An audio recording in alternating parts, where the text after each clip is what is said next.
Welcome to episode 5, Words at Play, Expanding Your Child's Vocabulary.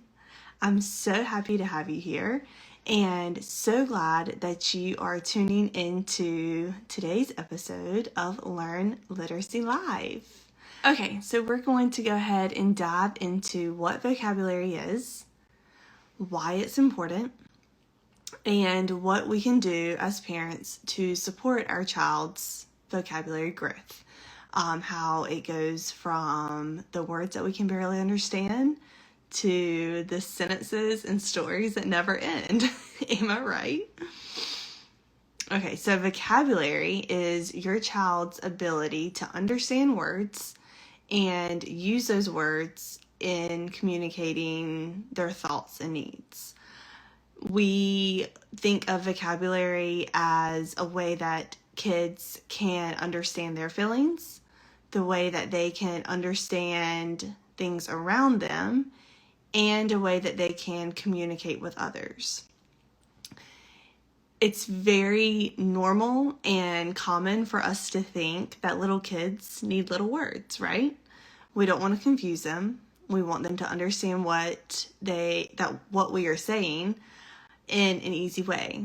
But also when we kind of shelter them and don't expose them to those big words, they don't have an opportunity to learn and grow. So as parents, caregivers, whatever you may be, it is our job to expose our little ones to these big vocabulary words, help them understand what those words mean, give them the opportunity to use those words and explore those words. And we're going to dig into how we can make that just flow with what we are already doing every day. We're not adding something else to the list. We have enough on our plate, right? We want something easy. And that's been the name of the game for all of these episodes that we've done this summer.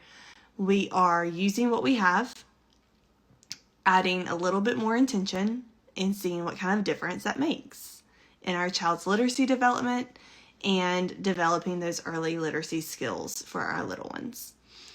So, now that we've dug into what vocabulary is, I am going to go through those 4 things that we've talked about each time: setting up the environment, letting your child explore, encouraging and building new habits, and watching the spark and magic happen. So number 1, setting up the environment. Guess what? This is going to be really easy because if you've been here for the past couple weeks, we already did this. Setting up the environment, the first and the easiest thing that you can do to help support your kids' vocabulary development is to give them access to books. And that is the book bins, right? Those book bins that we put together 4 or 5 weeks ago. Bring them out. They should already be out, but let's make sure that they have a wide variety of books in them. They can be board books, they can be picture books, they can be greeting cards,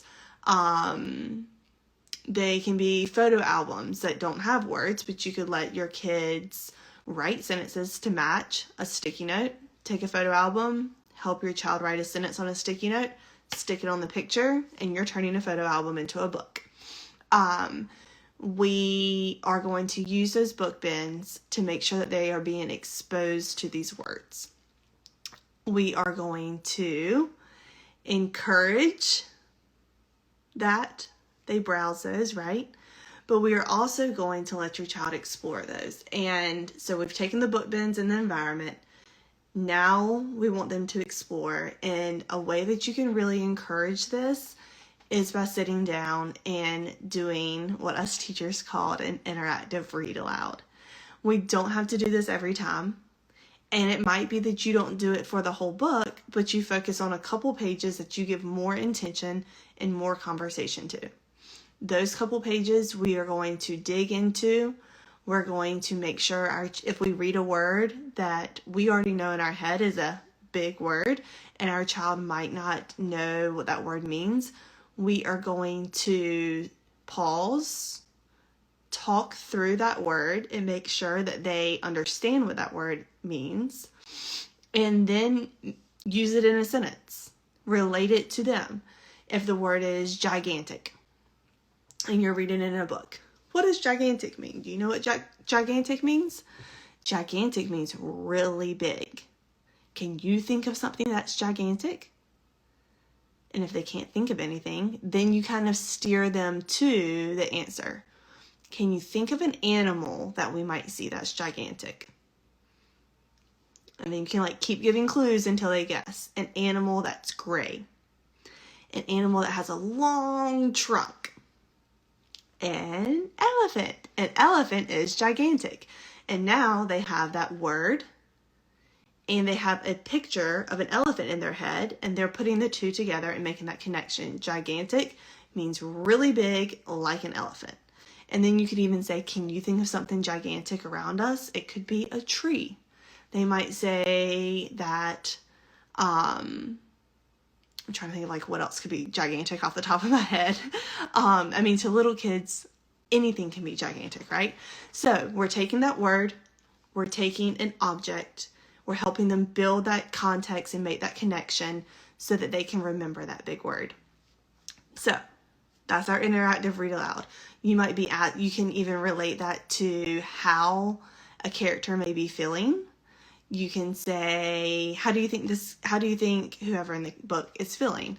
And your child might say sad at first. And you can dig deeper so that they start learning the shades of meaning, which means not just sad, but are they worried, anxious, frustrated, disappointed? You're teaching them all those big words that then they can understand, learn to understand, and then learn to use.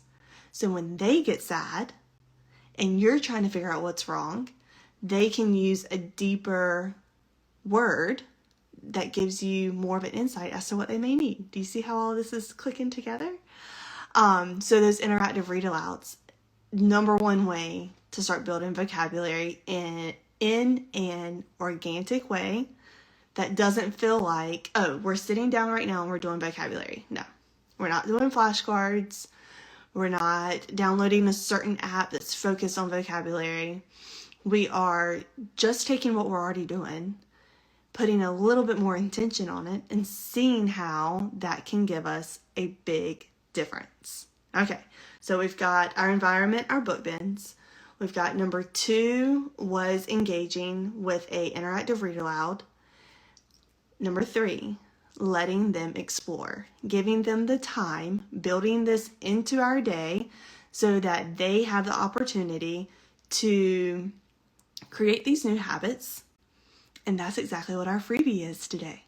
So hang on to the end, and I will give you the link so that you can download your free little outline of how you can work this into your day. It's a one-pager. You print it, you stick it in the drawer, hang it on the refrigerator, keep it on your phone, however is easiest for you to read over it a couple times. And all we're going to do is we're going to take one of these little pieces and we're going to start with that in our day-to-day life. Once that feels good, once that feels natural, we'll add another. My number one way to incorporate this into our everyday is stories. Y'all know I love a meal, a snack, and a story, right? So using that time to sit down and talk about the words in the book. Like I said, we're not just doing easy words. We are making sure that we expose our kids to these big words so that they can store them in their brain and use them. So mealtime is one way that I like to use that. And even at mealtime, besides story time, conversation, right? Whenever we're talking about our day, can we say a word other than just, it was good? Or can we be a little bit more specific as to what made it good? We want to make sure that we model those big words as well. So, last thing, number 4, watch the spark happen.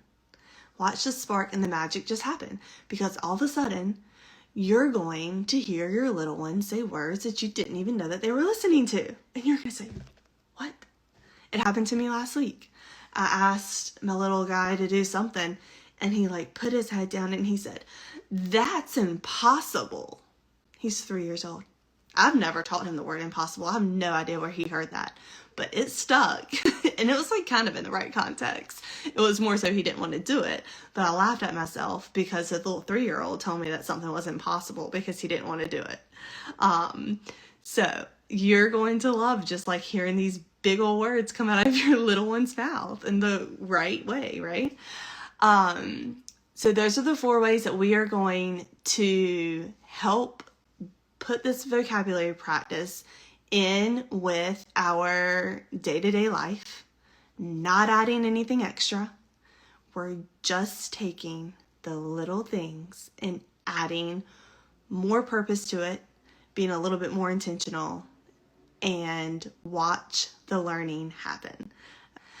Next week, we are going to be talking about how we can use the reading environment, the letter recognition, the vocabulary, the fine motor skills, and our listening skills. I knew I was forgetting one. How all of those things can purposely be put into types of play that your child doesn't even realize that they are learning while they're doing. I will be bringing to you not only some tips, but some opportunities that you will be able to get your hands on resources that I've created and possibly something a little bit more exciting, but I don't want to tell all the goods. So just make sure you come back next Thursday at 2:30 p.m. Eastern Standard Time, where we're going to dig into taking these 5 early literacy skills, putting them together, making them fun, making them engaging, making them hands-on, and let me take something off your plate. Let me make it a little bit easier for you. And I can't wait to see where this takes us.